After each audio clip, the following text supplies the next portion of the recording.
দেখেন এটা উঠে দিল পুরা, আর অনেক উঠাবে। যখন সবগুলো উঠাবে তখন দেখবো। আপনারা তো দেখতেই পেলেন এটা কিভাবে তৈরি করা হলো। আরো যখন মান্না তেল দিয়ে দিচ্ছে, আমি কিছু জানি না কি তৈরি করতেছে না।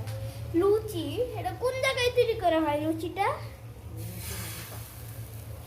তারা বের হয়ে গেছে। এখানে অনেকগুলো হয়ে গেছে, অনেকগুলা অনেকগুলা মাইরু দুষ্টু একটা খাবে। সবগুলো উঠাবে তখন দেখবো। আপনারা তো দেখতেই পেলেন এটা কিভাবে তৈরি করা হলো। আরো যখন মান্নানোর সময় বলবে আমাকে বললো, তাহলে আমি আপনাদের দেখাবো।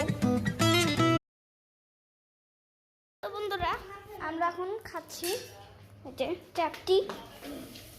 আমি আগে ভিডিও এডিট করতেছি, তারপরে এই কথাটাই ভুলে গেছি। তো আমরা খাবারের ভিডিও